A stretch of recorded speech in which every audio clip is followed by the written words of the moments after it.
안녕하세요.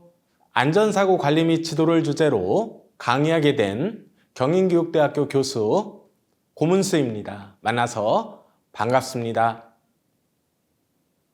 초등학생들은 움직임 욕구가 매우 강합니다. 그러다 보니 가만히 앉아있지를 않고 이리저리 뛰어다니는 습성이 있습니다. 그렇기 때문에 학생 안전사고는 언제 어디서든지 일어날 수 있다는 점에 주목해야 합니다. 예를 들어 학교에서 쉬는 시간에 한 학생이 칫솔을 문 채 뛰다가 크게 다치는 일이 발생한다면 우리는 어떻게 해야 할까요? 만약 안전사고에 대한 이해와 대처 방법을 모른다면 크게 당황할 수밖에 없을 것입니다. 이번 시간은 학교에서 발생하는 다양한 안전사고와 그에 따른 대처 방법에 대하여 배우는 시간을 갖도록 하겠습니다.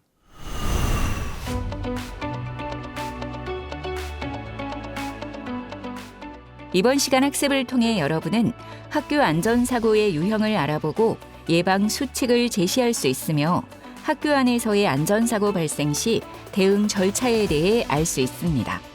또 유형별 응급 상황에 관한 처치 절차를 알 수 있습니다.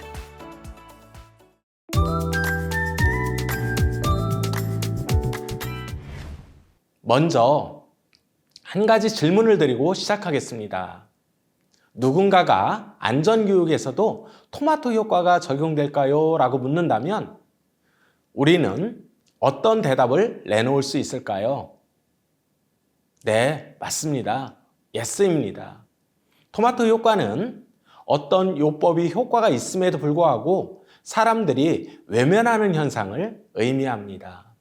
토마토의 뛰어난 영양 가치에도 불구하고 특별한 이유 없이 외면당한 현상에서 나온 용어입니다.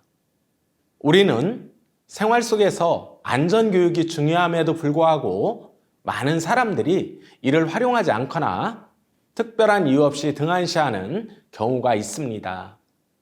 이러한 측면을 고려해 본다면 안전교육에서도 토마토 효과가 적용된다고 볼 수 있을 것입니다. 학교에서 발생하는 안전사고 통계를 살펴보겠습니다. 학교별 통계입니다. 2023년 기준 학교별 안전사고 발생률을 보면 초등학교, 중학교, 고등학교, 유치원이 각각 37.1%, 36.9%, 20.3%, 5.1%를 차지하고 있습니다. 우리는 초등학교에서 안전사고가 가장 많이 일어나는 것을 확인할 수 있습니다. 이에 초등 현장에서 수업을 할 때 안전사고가 발생하지 않도록 각별히 관심을 기울여야 할 것입니다. 그럼 사고 시간은 어떨까요? 여러 활동 중 체육활동 시간에 안전사고가 가장 많이 일어납니다. 이런 측면에서 체육활동 시 안전사고가 일어나지 않도록 효율적인 학습 환경 조성에 관심을 기울여야 합니다. 사고 장소는 부속시설, 운동장, 교실, 통로, 교의 순으로 높게 나타납니다. 부속시설에서 안전사고가 가장 많이 일어나는 것을 확인할 수 있습니다. 여기서 부속시설은 학교 건물이나 시설물의 부수적으로 딸린 것으로 건물 내의 식당, 체육관, 주차장 등을 말합니다. 안전사고 부위로는 발, 다리, 손, 팔, 머리, 복합부위, 치아순입니다. 따라서 움직임이 있는 신체 활동을 할 때는 발, 다리와 손, 팔의 부상을 입지 않도록 준비 운동과 스트레칭을 충분히 해주는 것이 좋습니다. 신체 활동 관련 수업에서도 예의는 아니겠죠? 안전사고 형태는 물리적인 힘의 노출, 낙상, 염좌, 삐임 등 신체 충격, 사람과의 충돌 순으로 높게 나타납니다. 여기서 물리적인 힘은 물체와의 부딪힘, 찔림과 배임, 끼임과 눌림 등을 말합니다. 다음으로 사고 당시의 활동을 보면 구기운동, 보행, 주행, 기타 운동 및 장난, 놀이, 식사, 수면, 휴식 순으로 높게 나타납니다. 그렇기 때문에 구기운동에서 사고를 예방하기 위해서는 준비운동과 정리운동을 철저히 해야 합니다. 또한 체육교구에 있어서 소프트한 공이나 학습자, 친화형 도구를 사용하는 것이 좋습니다. 이어서 학교에서 발생하는 안전사고의 사례와 예방법을 알아보겠습니다. 먼저 2023년에 발생한 학교 안전사고 사례와 예방 방법을 말씀드리겠습니다. 첫 번째 사례는 초등학교 1학년 학생이 체육관에서 준비 체조 후 교사가 교실에 있는 다른 학생들을 데려오기 위해 아이들을 잠시 쉬게 한 상황에서 강단 위 무대에서 바닥으로 뛰어내리다 넘어지면서 허벅지가 골절된 사고입니다.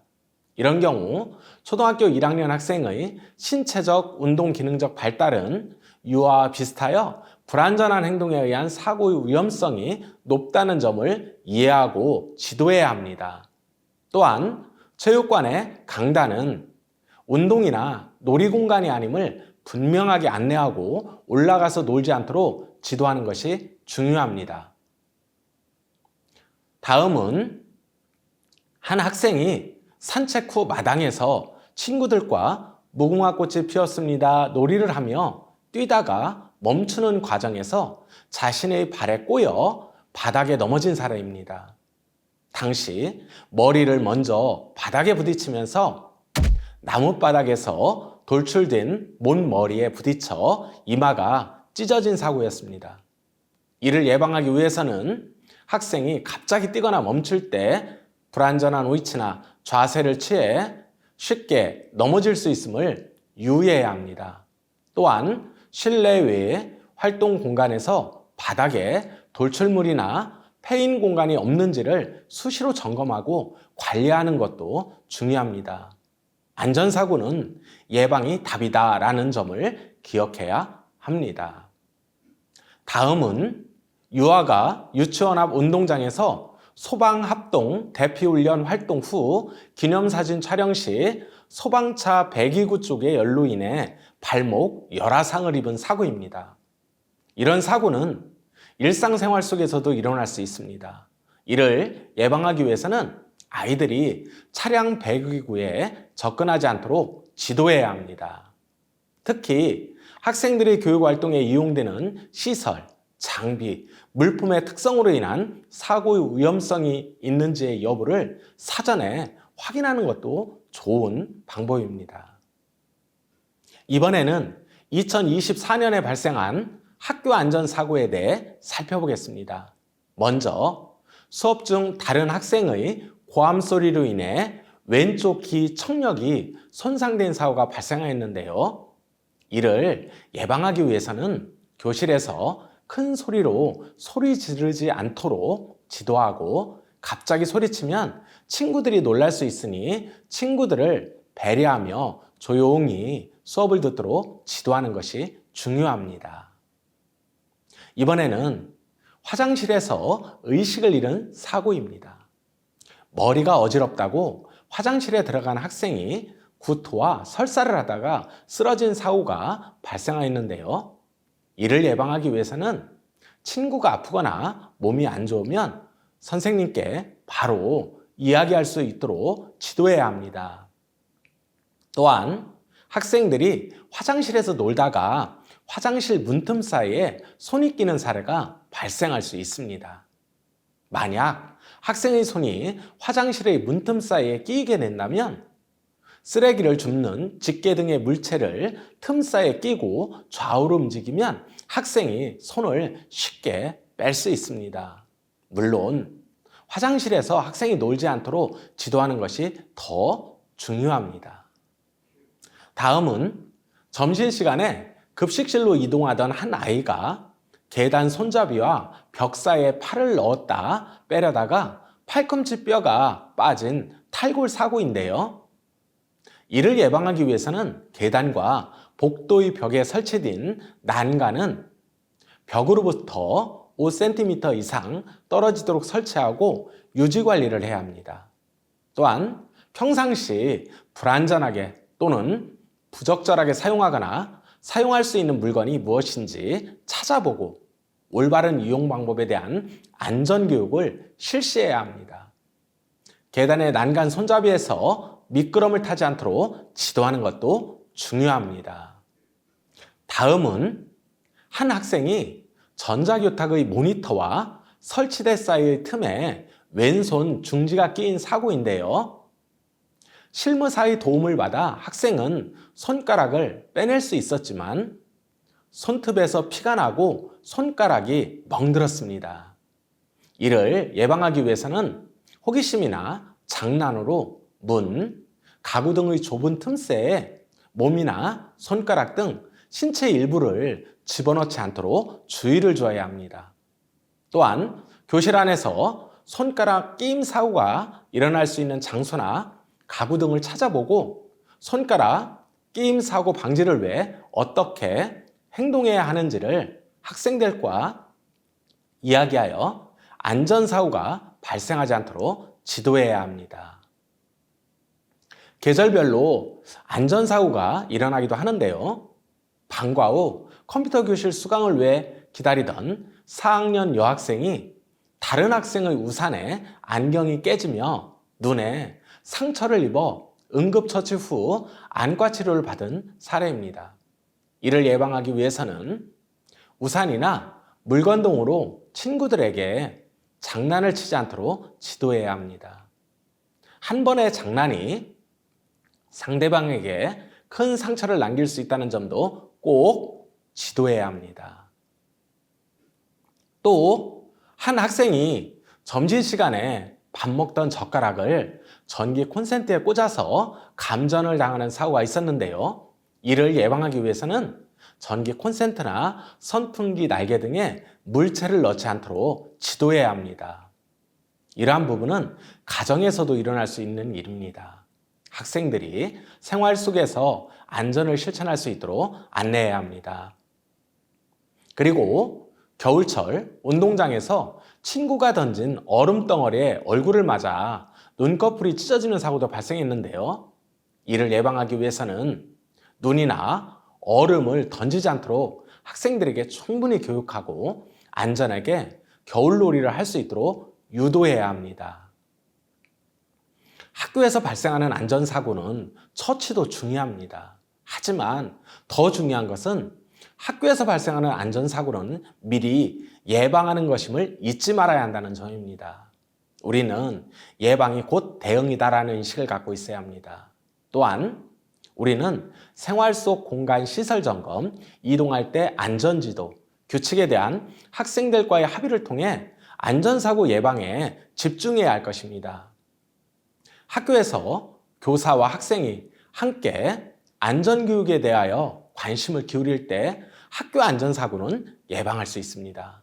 물론 방과 교육 프로그램의 운영에서도 예방이 중요하다는 점을 꼭 기억해 주시기 바랍니다. 다음은 지금까지 학습한 학교 안전사고의 이해와 관련된 학습 팁입니다. 첫째, 학생의 움직임 욕구를 바르게 이해하고 학생들에게 안전교육을 생활화하도록 해야 합니다. 둘째, 안전사고 발생 장소는 학교의 모든 공간이라는 점을 이해해야 합니다. 셋째, 학생들이 여러 장소로 이동할 때 장난치지 않도록 지도해야 합니다. 넷째, 체육활동 시 준비운동과 정리운동을 철저히 하도록 해야 합니다. 핵심 요약 내용은 다음과 같습니다. 첫째, 초등학생의 안전사고 발생률이 가장 높다는 점을 인지해야 합니다. 둘째, 안전사고는 구기운동에서 가장 많이 발생한다는 점도 알아야 합니다. 셋째, 안전사고의 발생 형태는 물체와의 부딪힘, 끼임 등 물리적 심 노출이 가장 많습니다. 넷째, 학교에서 발생하는 다양한 안전사고를 이해하고 그 예방책에 주목해야 합니다.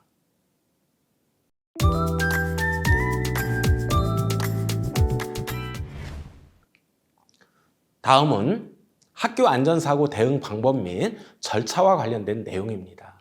먼저 재난 상황으로 지진, 화재, 소화기 사용, 다중운집, 인파사고의 대응 방법과 절차에 대하여 말씀드리고 이어서 학교 내 안전사고 대응 절차를 살펴보도록 하겠습니다. 먼저 안전사고 중 지진이 발생할 경우에는 책상 밑으로 재빨리 들어가거나 책가방, 책, 방석 등으로 자신의 머리를 보호하도록 해야 합니다. 선생님의 안내에 따라 침착하게 피난 경로를 따라 대피하도록 유도해야 합니다. 또한 대피 장소로 이동할 때에는 책가방 등으로 머리를 감싸고 건물로부터 멀리 떨어진 운동장으로 피하도록 합니다. 그리고 안전지대에서는 인설교사의 안내에 따라 행동하도록 지도해야 합니다. 다음은 화재와 관련된 내용입니다. 화재 발생 시 최초 목격자는 불이야 하고 외치고 비상벨을 누른 후 119에 신고해야 합니다. 젖은 수건이나 손으로 코와 입을 막고 자세를 낮춰 지정된 장소로 대피해야 합니다. 대피 장소로 이동이 어려울 경우에는 교실로 되돌아가 문을 닫고 옷이나 양말 등으로 문 틈새를 막은 후 119로 구호를 요청해야 합니다. 대피 장소에서는 인솔교사의 안내에 따라 행동하면 됩니다. 그리고 옷에 불이 붙은 경우에는 얼굴을 두 손으로 감싸서 보호한 다음 바닥에 엎드리고 몸을 뒹굴면서 불이 꺼지도록 해야 합니다. 이때 얼굴의 화상을 방지하고 연기가 폐로 들어가지 않도록 주의해야 합니다. 화재의 경우에는 소화기와 소화전의 사용 방법을 정확히 알고 있어야 합니다. 소화기의 사용은 먼저 안전핀을 뽑은 다음 노즐을 잡고 불 쪽을 향한 뒤 손잡이를 움켜쥐고 분말을 고루 뿌려주면 됩니다. 이때 바람을 등지고 뿌려야 한다는 점도 기억하시기 바랍니다. 다음, 소화전의 사용은 소화전의 문을 열고 호스를 뺀 다음에 노즐을 잡고 밸브를 돌리도록 합니다. 그런 다음 불을 향해 뿌려주면 됩니다. 다중운집, 인파사고의 경우에는 암, 백, C 포지션을 생각해야 합니다. 먼저 팔은 가슴 앞에 모아서 숨을 쉴 공간을 확보하고 다리를 양옆으로 벌려 고정해야 합니다. 혹시 팔을 모을 수 없는 상황이라면 가방 등 소지품으로 가슴을 보호해야 합니다. 이때 소리를 질러 호흡을 낭비하지 않도록 주의합니다. 만약 넘어졌을 경우에는 몸을 공처럼 동그랗게 말아서 태아 자세로 스스로를 보호하는 것이 중요합니다. 다음은 학교 내 안전사고 대응 절차를 알아보도록 하겠습니다. 초동, 돌봄, 교육 강사는 학교의 응급상황 대응 조직 내 방과 후 학교 운영 인력의 역할을 반드시 숙지하고 응급상황 시 신속하고 원활하게 대처해야 합니다. 무엇보다 응급 환자의 발생에 대비하여 모든 교직원과 방과 후 학교 운영 강사는 교육부에서 학교 응급상황 대응 가이드라인으로 제시한 응급상황 관리 체계에 따라 명확한 역할 분담과 대응 방법, 119 신고 방법, 지역 내 소방서 및 응급 연락처, 학교 내 비상 연락망을 잘 알고 있어야 한다는 점을 기억하시기 바랍니다. 학교 응급상황 대응 가이드라인 중 심폐소생술이 필요한 응급 환자가 발생했을 때의 학교 내 안전사고 대응 절차에 대하여 자세히 말씀드리겠습니다. 최초 발견자는 상황 파악 후 119에 신고하고 가까운 교직원 또는 보건교사에게 즉시 상황을 전달해야 합니다. 이후 응급조치로 심폐소생술과 자동심장 충격기를 적용할 수 있도록 합니다. 연락을 받은 교직원이나 보건교사는 담임교사, 관리자에게 보고하고 학부모에게 연락할 수 있도록 합니다. 이후 119 구급대가 도착하면 담임교사나 이송 담당 교직원이 함께 탑승하여 병원으로 이송합니다. 이후 추후 관리로 사고 발생 과정과 조치 내용을 기록하고 학교장 또는 담당자에게 공식적으로 보고를 해야 합니다.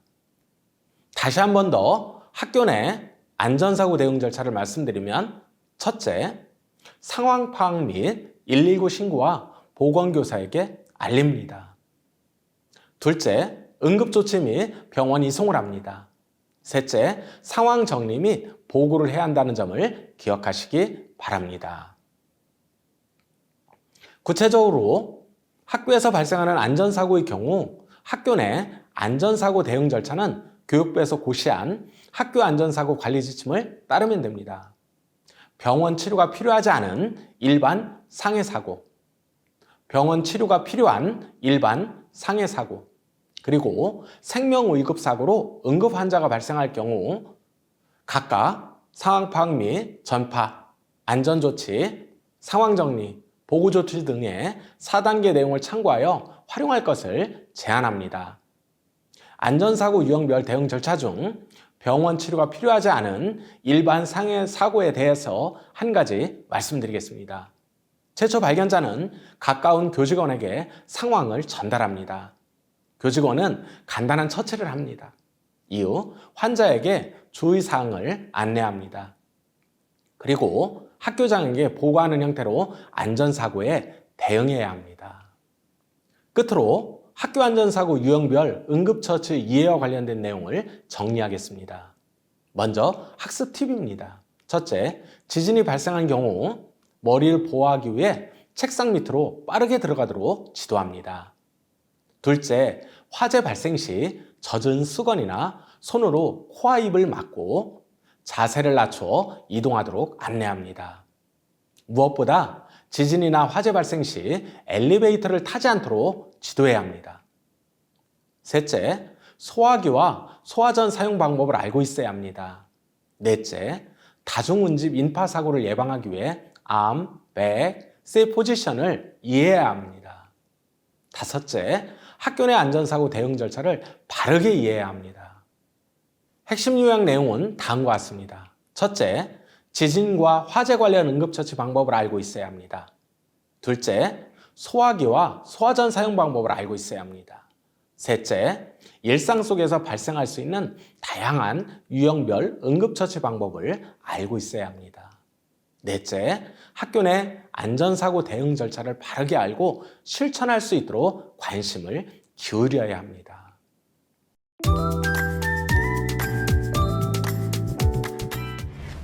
이번에는 학교 안전사고 유형별 응급처치의 이해와 관련된 내용을 말씀드리겠습니다. 선생님들께서는 골든타임의 의미와 중요성을 알고 계시나요? 골든타임은 중증 외상 환자의 생사가 결정되는 시간으로 치료 후 효과가 가장 좋은 시간을 의미합니다. 뇌졸중의 골든타임은 3시간입니다. 뇌졸중은 발병 즉시 병원에 가서 치료를 해야 합니다. 뇌졸중의 후유증을 줄이려면 반드시 3시간 이내에 치료를 받아야 한다는 점을 기억해 주시기 바랍니다. 또한 심정지 환자의 경우에는 4분 안에 응급조치를 받으면 생존율이 매우 높다는 점도 기억하시기 바랍니다. 생존율은 1분 이내일 경우 97%, 2분 이내는 90%, 3분 이내는 75%, 4분 이내는 50%입니다. 그리고 5분 이내는 생존율이 25%입니다. 최대 6분을 넘기지 말아야 합니다. 우리가 아이들을 지도하는 학교 응급 상황에서도 골든타임이 중요하다는 점을 잊지 마시기 바랍니다. 지금부터는 응급 상황 유형별 대응 방법과 절차에 대하여 알아보겠습니다. 응급 상황은 크게 즉시 대응이 필요한 생명 위협으로 심폐소생술, 자동심장 충격기, 기도폐쇄, 하임리법, 아나필락시스 등이 있습니다. 관찰과 처치가 필요한 특수 상황에는 발작이 있습니다. 그리고 응급처치 및 이송이 필요한 외상과 손상에는 화상, 비출혈, 치아 손상 등이 있습니다. 먼저 심폐소생술입니다. 심폐소생술은 심장마비나 호흡 정지 시 인공적으로 혈액순환과 호흡을 유지하면서 뇌 손상을 막고 생명을 구하는 응급처치 방법입니다.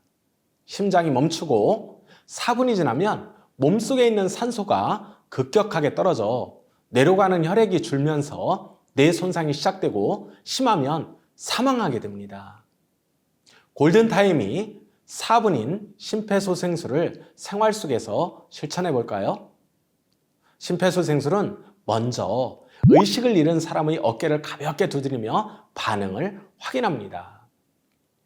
2단계로 반응이 없으면 큰 소리로 주변 사람 중 한 사람에게 119 신고를 요청하고 자동 심장 충격기를 가져오도록 부탁합니다. 3단계는 편평한 바닥에 눕히고 가슴뼈 아래쪽 2분의 1 지점에 손바닥 아래쪽 부분을 이용하여 깊이 5cm 정도로 분당 100에서 120회 빠르기로 가슴을 압박해야 합니다. 그리고 4단계는 환자가 회복되거나 구급대원이 올 때까지 전기 충격과 심폐소생술을 계속 반복하도록 합니다. 자동 심장 충격기는 심장이 정상적인 활동을 할 수 있도록 도와주는 휴대용 응급 의료기기입니다. 심폐소생술을 할 때 자동 심장 충격기를 사용하면 심장을 다시 살릴 가능성이 높아집니다.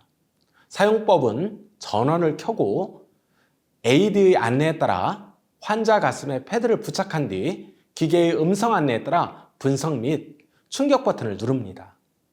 전기 충격기 사용 후 즉시 심폐소생술을 시행합니다. 전기 충격과 심폐소생술을 계속 반복해야 합니다. 자동 심장 충격기는 학교, 지하철역, 버스터미널, 등산로 등 사람이 많이 다니는 공공장소에 설치되어 있습니다. 선생님들께서는 우리 주변에서 자동 심장 충격기가 어디에 있는지 꼭 한번 확인해 보시기 바랍니다. 다음은 기도 폐쇄입니다. 먼저 부분 기도 폐쇄인 경우에는 자발적 기침과 호흡을 계속하도록 유도해야 합니다. 하지만 완전 기도 폐쇄인 경우에는 즉시 등 두드리기를 5회 실시하고 효과가 없다면 5회의 복부 밀어내기를 시행해야 합니다. 의식을 잃으면 바닥에 눕히고 119에 신고한 뒤 최대한 빨리 심폐소생술을 진행해야 합니다. 다음은 하임리히법으로 기도 폐쇄 처치법입니다. 하임리히법은 음식이나 이물질로 인하여 기도가 폐쇄, 질식할 위험이 있을 때 흉부에 강한 압력을 주어 토해내게 하는 응급처치 방법입니다. 식사나 장난감 놀이 등 일상생활 중 무엇인가가 기도로 들어가 당장 호흡이 불가능하게 되면 호흡곤란으로 위험해질 수 있으므로 현장에서 시도해 볼 수 있는 응급 조치 방법입니다. 하임리히법을 시행하기 위해서는 먼저 기도 폐쇄 신호를 빠르게 알아채야 합니다. 사람들은 기도가 막혔을 때 본능적으로 양손으로 목을 감싸주는 행동을 하는데 이를 초크 사인이라고 합니다. 만약 상대방이 갑자기 기침을 심하게 하거나 말을 하지 못하고 얼굴이 붉어지다가 점차 파랗게 변하는 청색증을 보인다면 즉시 조치를 해야 합니다. 하임리히법은 환자 뒤에 서서 주먹을 쥔 후 손을 감싼 다음 팔에 힘을 주어 환자의 복부를 안쪽으로 당기면서 위쪽으로 쳐올리듯 강하게 압박을 해야 합니다. 이 동작은 복부의 압력을 높여 횡격막을 밀어 올리고 폐 속의 공기를 이용해 이물질을 밖으로 튀어나가게 하는 원리입니다. 이물질이 나오거나 119 구급대가 도착할 때까지 이 동작을 멈추지 말고 계속 반복해야 한다는 점을 잊지 마시기 바랍니다. 생활 속에서 1세 이하 영아, 어린이, 성인 대상 하임리히법을 꼭 알고 있어야 합니다. 또한 아무도 없을 때 목이 막히는 상황이 온다면 혼자서 하는 셀프 하임리 방법을 시도해야 한다는 점도 기억하시기 바랍니다. 셀프 하임리법은 주변에 등받이가 있는 의자나 책상 모서리처럼 단단하고 튀어나오는 부분을 찾으세요. 그리고 명치와 배꼽 사이를 그 모서리에 강하게 대고 자신의 체중을 실어 엎드리며 복부를 압박하는 겁니다. 이 강좌가 끝나고 나서 꼭 연습해 보시기 바랍니다. 아나필락시스는 피부와 점막에 두드러기, 눈과 입가에 부종, 발진, 가려움증이 생기는 알레르기 쇼크를 말합니다. 호흡기 증상으로는 호흡곤란, 기침, 쌕쌕거림이 있습니다. 소화기 증상으로는 복통, 구토, 설사 등이 동반됩니다. 그리고 심혈관과 신경 증상으로는 청색증이 나타나고 실신 또는 혈압이 낮아집니다. 대부분 노출된 후 즉각 나타나나 수시간 후에 증상이 나타나거나 재발할 수 있다는 점도 기억하시기 바랍니다. 아나필락시스 발생 시 조치 방법은 즉시 119에 신고하거나 보건실에 알려야 합니다. 호흡을 유지하기 위해서는 환기가 잘 되는 곳에 눕히고 다리를 올려줍니다. 호흡곤란 시에는 상체를 약간 세워주는 것이 좋습니다. 이때 음식이나 약을 임으로 투여해서는 안 됩니다. 학교에 비치된 응급약인 에피네프린 응급주사는 학교 지침과 훈련 여부에 따라 보건 인력 중심으로 시행해야 한다는 점도 기억하시기 바랍니다. 발작은 뇌의 비정상적인 전기활동으로 갑작스럽고 일시적으로 운동, 감각, 행동, 의식 등의 변화가 생기는 증상인데요. 이런 경우 주변에 위험한 물건을 치우고 조이는 부분을 느슨하게 한 다음 머리를 옆으로 돌려주어야 합니다. 이때 다른 친구들이 모여들어 보지 않도록 주의를 주고 회복, 심리 안정을 도모하며 친구들의 이해와 배려를 이끌어내는 것이 중요합니다. 화상의 경우에는 화상 부위 옷을 벗기지 말고 가위로 제거해야 하는데요. 찬물 세척을 최소 10분 이상으로 하여 상처가 깊어지는 것을 막습니다. 상태에 따라 습윤 드레싱이나 화상 연고를 바르도록 합니다. 다음은 비출혈, 즉 코피의 경우에는 고개를 숙인 후 콧망울을 누르고 목 뒤에 얼음 찜질팩을 갖다 대어 찜질하도록 하면 됩니다. 다음은 치아 손상 관련 내용입니다. 학생의 치아 탈구 시 30분 이내로 치과에 이송해야 하는데요. 치아가 빠졌을 때 30분 이내 치아를 다시 심어주면 성공률은 90%, 건조한 상태에서 1시간 이상 지나면 성공률은 10%, 2시간 경과하면 성공률이 5%라고 합니다. 이때 탈구된 치아는 탈구된 치아의 제자리에 넣어 이동하거나 우유, 생리식염수에 담가 이동하면 됩니다. 지금까지 안전사고 관리 및 지도 방법에서 학교 안전사고 이해, 학교 안전사고 대응 방법 및 절차 이해, 그리고 학교 안전사고 유형별 응급처치 이해와 관련된 내용을 말씀드렸습니다. 미국의 대학 교직원인 윌리엄 아더워드는 평범한 교사는 말을 하고 좋은 교사는 설명을 하며 훌륭한 교사는 시범을 보인다고 하였습니다. 그리고 뛰어난 교사는 영감을 준다고 하였습니다. 우리는 이 중 좋은 교사와 훌륭한 교사의 상을 간직하면 어떨까요? 학생들에게 잘 설명하고 시범을 통해 안전사고를 예방할 수 있는 역량을 갖추도록 말이죠. 끝으로 학교 안전사고 이해와 예방교육이 학생의 안전에 답이 될 수 있다는 점을 기억하시기 바랍니다. 이상 강의를 마치겠습니다. 감사합니다.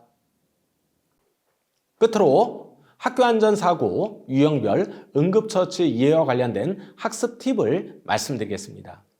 첫째, 골든타임의 의미와 중요성을 알아야 합니다. 둘째, 심폐소생술의 진행 방법과 자동심장 충격기의 사용 방법을 정확히 알고 실천해야 합니다. 셋째, 기도 폐쇄 시 활용할 수 있는 하임리 응급처치 방법을 바르게 알고 실천해야 합니다. 넷째, 아나필락시스 발작 시 응급대처 방법을 알고 실천해야 합니다. 다섯째, 비출혈, 치아 손상 시 응급대처 방법을 실천할 수 있어야 합니다. 다음은 핵심 요약 내용입니다. 첫째, 학교 안전사고의 유형별 응급처치에 관심을 기울여야 합니다.